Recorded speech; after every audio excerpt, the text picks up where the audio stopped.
दोस्तों, गोरखपुर की रहने वाली सावित्री, जिनकी शादी गोरखपुर के गांव मघेरा में होती है, वो ब्याह करके अपने पति के घर आती है। लेकिन एक दिन उनकी नज़र जब अपने देवर पर पड़ती है तो उनका देवर बकरी के साथ गंदा काम कर रहा होता है। ऐसे में जब भाभी अपने छोटे देवर को ऐसी गंदी हरकतें करते हुए देखती है, संबंध बनाते हुए देखती है, तो उनके होश हो जाते हैं।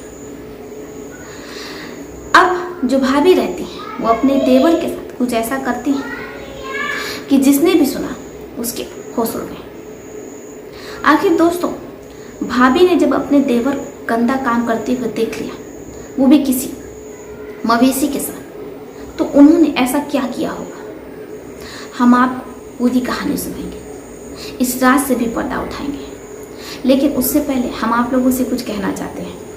हमारा चैनल नया है, आप लोगों के प्यार की सपोर्ट की बेहद ज़रूरत है। अगर आप लोगों ने अभी तक चैनल को सब्सक्राइब नहीं किया है तो कर लीजिए। साथ ही कमेंट बॉक्स में आप लोग अपना और अपने शहर का नाम भी लिखिए, ताकि हमें पता चल सके हमारा वीडियो कहाँ से देखा जा रहा है और कहाँ तक पहुँच रहा है। कुछ लोगों ने अपना नाम लेने को कहा था। लखनऊ से आसिफ जी, रुकैया जी, नावेद अंसारी, कुलसूम बेगम, आफरीन सिद्दीकी, आप सभी लोगों का कमेंट करने के लिए दिल से धन्यवाद। बाराबंकी से गुड्डू कुमार, रवीश जी, स्नेहा कुमारी, रिया सिंह, पिंकी कुमारी एंड अभेश, आप लोगों का कमेंट करने के लिए धन्यवाद। ऐसे अच्छे प्यारे प्यारे हमें कमेंट करते रहिए। तो चलिए बिना देर करते हुए शुरू करते हैं आज की ये कहानी। बने रहिए हमारे साथ अंत तक। सावित्री जो बीए फाइनल ईयर की स्टूडेंट रहती है, वो आगे एमए करना चाहती है।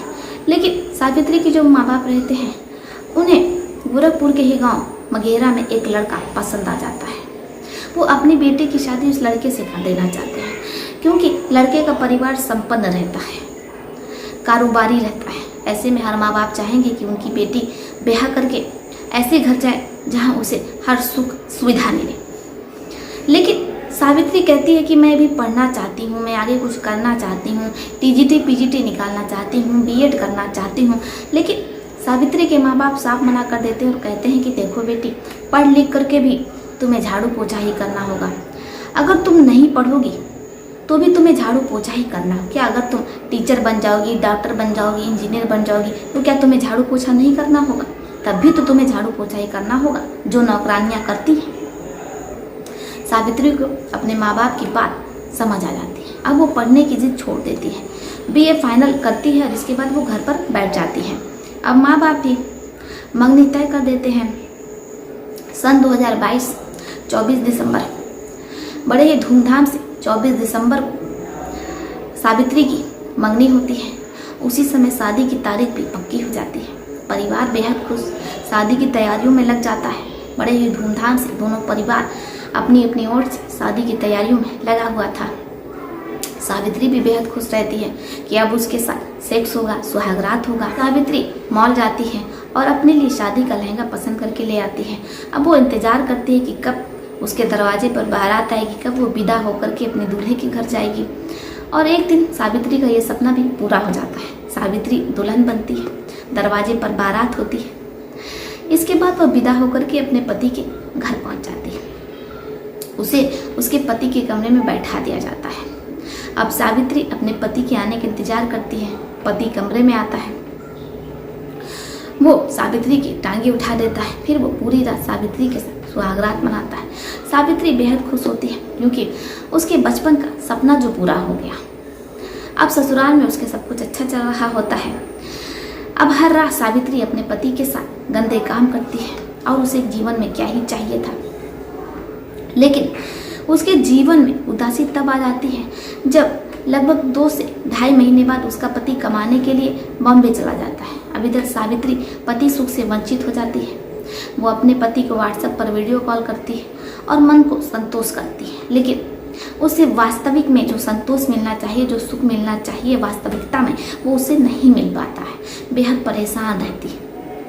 अब ऐसे समय बीत रहा होता है। लेकिन एक दिन सावित्री जब मवेशियों के बाड़े में पहुंचती है तो उसे जोर जोर से किसी लड़के के चिल्लाने की आवाज़ आ रही होती है। आवाज़ भी बड़ी ही अजीब होती है। सावित्री को कुछ समझ में नहीं आता। सावित्री बाड़े की ओर जाती है। जब बाड़े की ओर जाती है, जो वो देखती है तो उसके पैरों तले ज़मीन खिसक जाती है। सावित्री देखती है कि जो उसका देवर है वो मवेशी के साथ गंदा काम कर रहा है। जब सावित्री ये देखती है तो उसके होश उड़ जाते हैं कि कोई इंसान किसी जानवर के साथ ऐसा कैसे कर सकता है। अब सावित्री को कुछ समझ में नहीं आता है। वो मोबाइल में वीडियो रिकॉर्ड कर लेती है और इसके बाद वहाँ से चली आती है।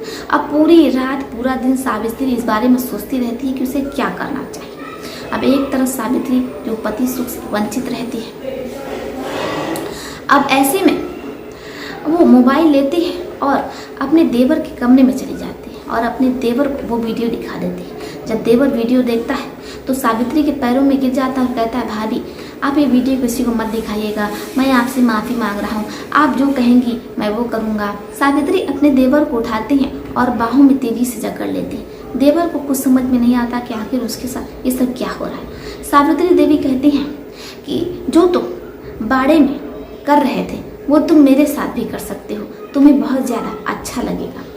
अब जो देवर रहता है वो पहले तो हिचकिचाता है कि अपने ही भाई की धर्मपत्नी के साथ वो ऐसा कैसे करे, लेकिन सावित्री वीडियो दिखाती और कहती है अगर तुम ऐसा नहीं करोगे तो मैं तुम्हारे माँ बाप को, तुम्हारे बड़े भैया को ये वीडियो दिखा दूंगी। अब मजबूर होकर के देवर को अपनी भाभी की टांगें उठानी होती है और फिर उनके साथ गंदा काम करना होता है, यानी कि शारीरिक संबंध बनाना होता है। सावित्री देवी बहुत खुश होती है क्योंकि उन्हें बहुत मज़ा आता है। अब ऐसे ही रोज का हो गया था। हर दिन सावित्री अपने देवर के साथ गंदे काम किया करती। अब ऐसे ही सब कुछ चल रहा होता है। सावित्री देवी पेट से हो जाती है। अब जब घर में ये बात फैलती है तो किसी को कुछ समझ में नहीं आता है क्योंकि पति तो विदेश कमाने गया है।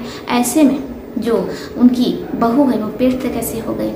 सावित्री कहती कि नहीं, उसका पेट बस फूल आया है, उसके पेट में गैस बनी है। अब इधर जो परिवार रहता है वो भी इतना पढ़ा लिखा नहीं रहता है, अनपढ़ रहता है। इधर सावित्री हॉस्पिटल जाती है और अपना गर्भपात करवा लेती है। फिर उसके बाद ऐसे सब कुछ चलता रहता है। सावित्री अपने ही देवर के साथ अपनी शारीरिक सुख की भूख मिटाती है। देवर भी अपने भाभी के साथ यही सब कुछ करता रहता है क्योंकि अब देवर और भाभी दोनों एक दूसरे के साथ अपनी अपनी हवस मिटा रहे होते हैं। लेकिन यहाँ पर जो सावित्री का पति रहता है उसके साथ तो नाइंसाफ़ी हो जाती है। बाकी दोस्तों इस कहानी पर और सावित्री ने जो किया अपने पति के साथ, अपने देवर के साथ, यहाँ पर कौन सही रहता है कौन गलत रहता है, आपका क्या सोचना है इस बारे में आप हमें कमेंट बॉक्स में लिख सकते हैं। तो चलिए फिर चलती हूँ, मिलती हूँ आपसे किसी और सच्ची कहानी में, किसी और सच्ची घटना में। तब तक के लिए आप अपना और अपने परिवार का ध्यान रखिए। आदाब, सत श्री अकाल, नमस्कार।